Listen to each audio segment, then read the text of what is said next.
Pues muchas gracias, Celso, por esta invitación y esta oportunidad de compartir con ustedes sobre este tema tan importante que es la cuestión de la democracia, la cuestión del multilateralismo, pero claro, teniendo en mente el hecho de que hoy se juega algo muy importante en Brasil. Y eso es el primer mensaje que yo les quiero dar. Y la razón por la cual, cuando yo estuve hablando hace un par de semanas con Celso, pensamos juntos que era una buena idea en este momento de campaña electoral discutir sobre el porvenir de la democracia y la crisis que estamos todos enfrentando. Esta crisis nos hace pensar a nosotros europeos y muchos alrededor del mundo que lo que se está pasando aquí en Brasil es de mayor importancia. Y usted tiene que tener la conciencia, la gran conciencia, de lo que se juega aquí en Brasil es algo que es importante más allá de Brasil. Por eso la gente mira el reto que se está jugando hoy en este país. Es importante porque Brasil es un gran país, una gran democracia, y que en este momento el mundo cuenta con Brasil. El mundo cuenta con Brasil porque vemos en todas partes, y aquí también, claro, el miedo, el odio,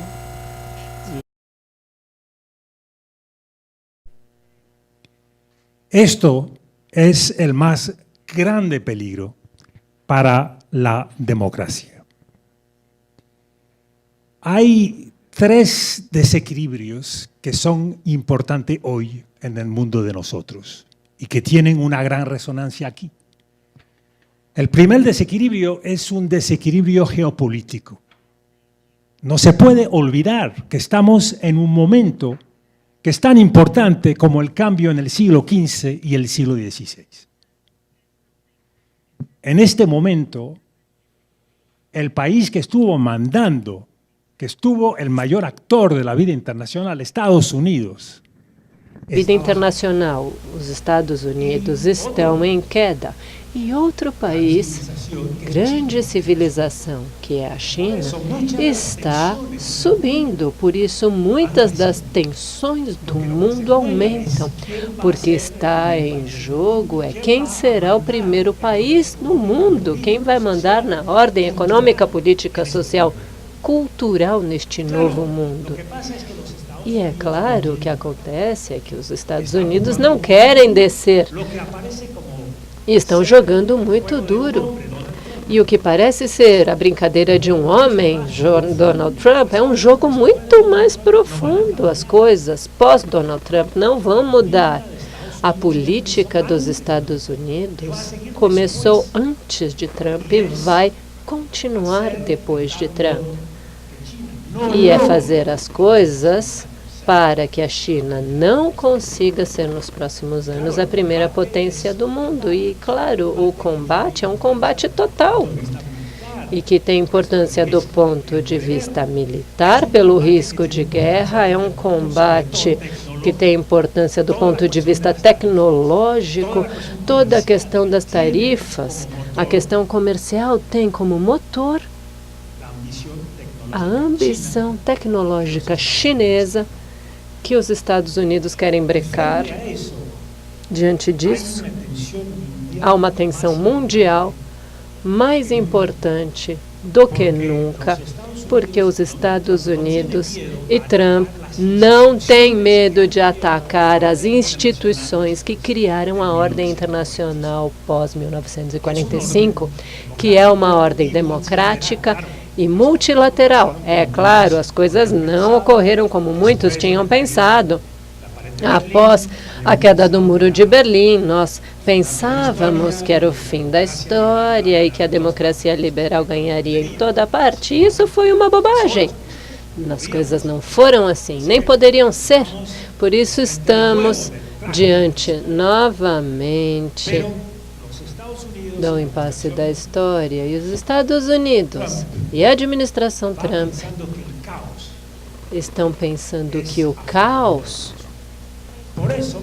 é favorável aos Estados Unidos. Por isso atacam as regras, as instituições, criticam a COP21, criticam os tratados internacionais.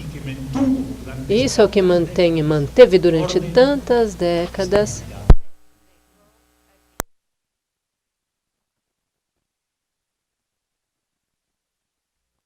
é ideológico. Estamos vendo no nosso mundo uma ideologia global, uma espécie de conservadorismo populista, uma espécie de suprematismo que pensam que há representantes, países mais representantes que outros, ou que podem mandar em outros, ou que há grupos sociais que podem mandar em outros, e que há cores de peles que são melhores do que outras. Esta situação é um fator que vai criando um perigo para o que pode ser um elemento de solidariedade entre pessoas e países. E o terceiro fator de desequilíbrio é o fato de que as desigualdades crescem em toda parte. Estamos vendo a diferença incrível que vai se estabelecendo entre elites e povos, países ricos e pobres. Isto é verdade entre os países e dentro de cada país. E nós vemos na Europa, entre o centro e a periferia. E é claro, a globalização liberal, ultraliberal, faz com que os ricos sejam cada dia mais ricos sem fazer nada e que os pobres vão pagando o preço desta globalização. E é preciso levar em consideração essa situação quando vemos o que está acontecendo aqui no Brasil. Porque o Brasil foi, nos últimos anos, um ator maior do jogo internacional. E isso é, em grande medida, devido à ação do presidente Lula, à ação de Celso Amorim e à afirmação do Brasil como ator internacional mudou muitas coisas. Colocar os países emergentes juntos no grupo dos BRICS foi uma mudança importante. Não só a Europa e Estados Unidos eram o centro do jogo. O olhar das exigências do mundo foi mudando. E o segundo fator foi o fato de que o Brasil se comprometeu muito na busca da paz, da justiça e da democracia no mundo, abrindo-se para o Meio Oriente, para a África, Oriente Médio, África. Isso também mudou a percepção dos objetivos da sociedade internacional. E o terceiro elemento, tão importante, foi a busca da justiça social neste país. Cada um de vocês sabe muito melhor do que eu das paredes invisíveis que existiam e existem ainda neste país. E atacar estas paredes invisíveis para fazer com que o Brasil possa existir como nação e possa se reconciliar consigo mesmo, é, claro, um desafio de maior importância para que todos neste país possam ter a esperança de um futuro melhor. E esta também foi uma mudança da maior importância, graças ao presidente Lula. Eu me lembro da amizade e da solidariedade do presidente Chirac e do presidente Lula pelo reconhecimento do que o Brasil estava dando para o mundo em termos de estabilidade, de justiça e de ideias novas. Porque é preciso imaginação no mundo. Não se pode aceitar as coisas como elas existem, como elas estão, mas sempre tentar procurar uma situação melhor. Hoje, e este é o segundo ponto que eu quero tocar, hoje nós estamos num ponto de inflexão no Brasil. Um momento de inflexão que o Brasil escolhe o caminho da democracia e continua respeitando as regras da democracia e as exigências que satisfazem o que é mais importante para o povo, ou, do contrário, irá rumo à violência política com mais ódio e mais medo, e essa é uma aventura que se conhece muito bem na América Latina e tantos outros países, uma aventura sem fim. E isso é ir para trás na história. Neste momento, devem entender que o combate travado aqui é compartilhado por nós europeus. A situação da democracia na Europa,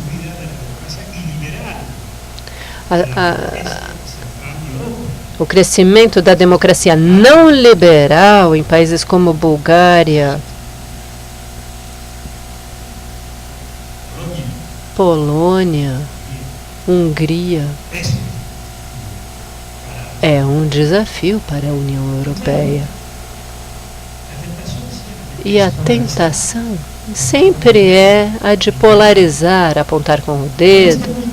Mas neste mundo do século XXI, a questão é melhor polarizar ou tentar procurar o diálogo, a possibilidade de compreender melhor o porquê. E por trás do porquê, o que nós vemos na Europa é o medo diante de problemas que não foram suficientemente tratados. O problema da migração, que vocês estão conhecendo agora, com os venezuelanos entrando no Brasil, mais de 100 mil na parte norte, é um problema que nós estamos vivendo na Europa todos os dias.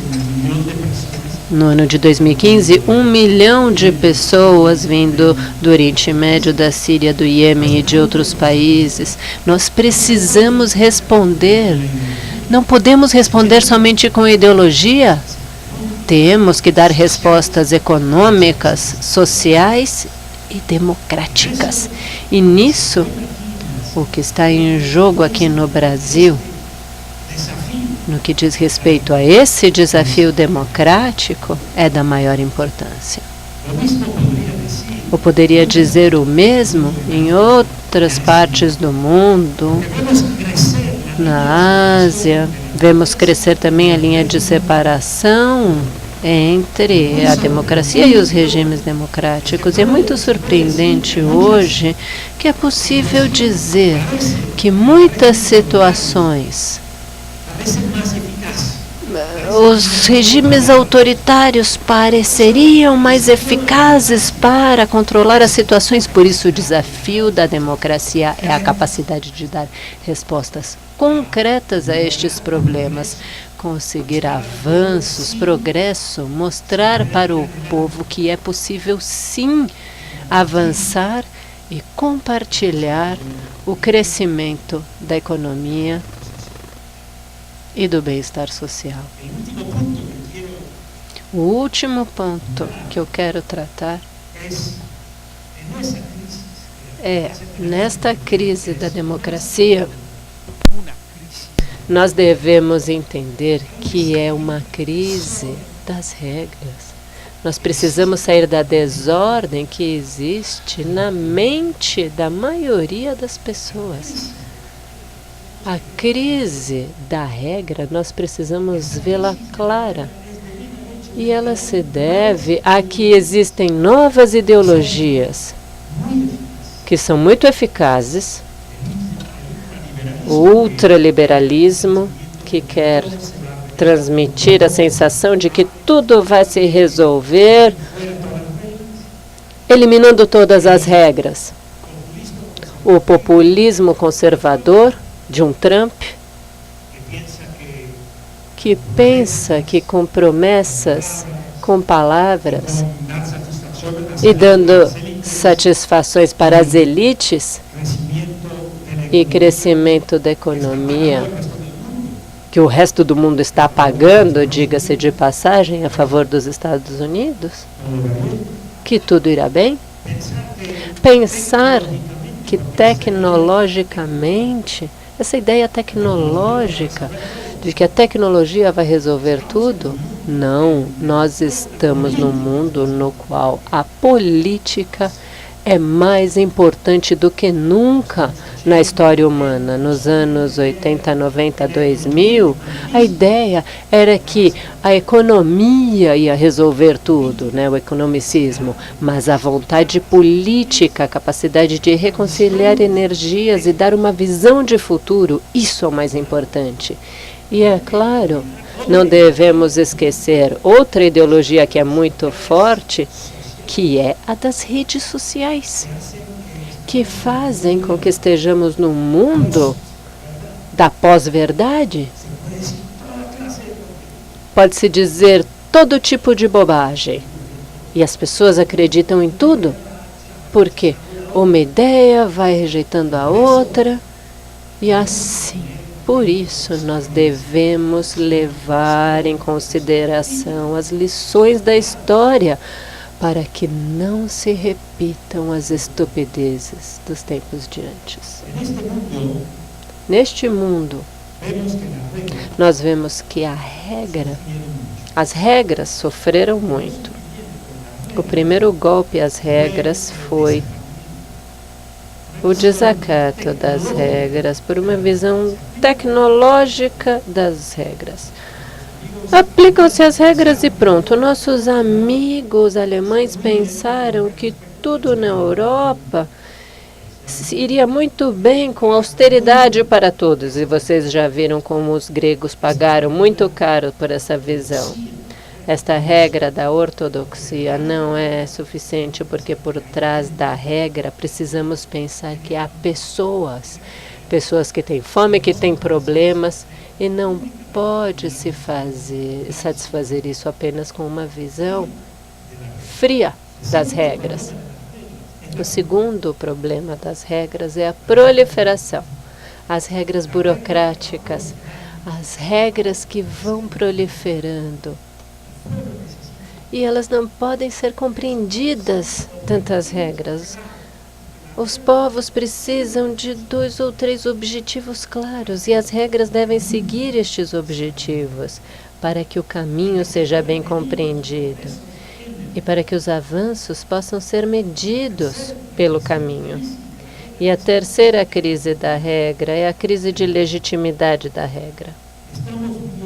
Nós estamos vendo que no combate entre os regimes autoritários e os regimes democráticos, a capacidade de convencimento destes regimes autoritários hoje aparece em muitos países como sendo maior. Quando observamos o que acontece num país como as Filipinas, onde pode-se dizer tudo sem limite, onde a vida humana não tem importância, e sim a ideologia, que é quem manda. E isso é um grande perigo.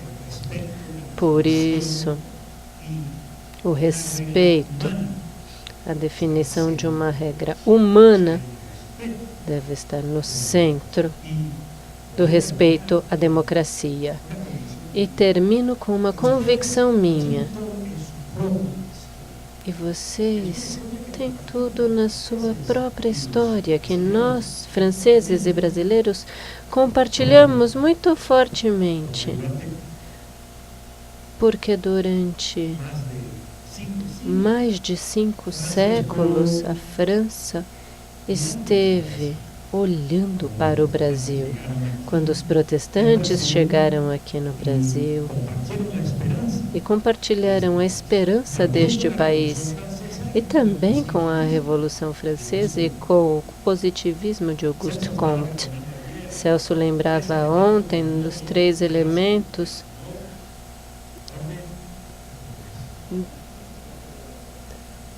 da bandeira do Brasil, ordem e progresso, mas o amor deveria ser incluído, né? E a regra deve ter um princípio. E é o amor, a solidariedade, o fato de compartilhar uma história comum, mas também a vida comum democrática, ela precisa de uma base. E a base é a ordem. A ordem é a regra compartilhada a serviço de todos. E também é necessário um objetivo, uma finalidade. Esse é o progresso e a capacidade de colocar novamente a história em movimento, colocando a política a serviço do povo. Isso é o que pode dar novamente uma forte esperança para o Brasil. E por isso, eu sou muito otimista quando eu olho para o Brasil e o futuro do Brasil, de que o Brasil vai poder se levantar de novo com essa esperança. Vocês já tiveram nos últimos anos, na missão do presidente Lula, de mudar as coisas neste país, mas de mudar com todos. E ele deu uma lição que é importante para cada um de nós. Nós podemos pensar que esta é a solução, ou pode se contestar, mas é importante para todos. E é importante para que o Brasil continue sendo o Brasil. E o que nós precisamos como europeus e como cidadãos do mundo. Por isso, obrigado por trabalharem por um futuro que nós possamos compartilhar todos, uns com os outros, uma nova esperança neste país e uma nova esperança compartilhada com o resto do mundo e com a Europa. Muito obrigada.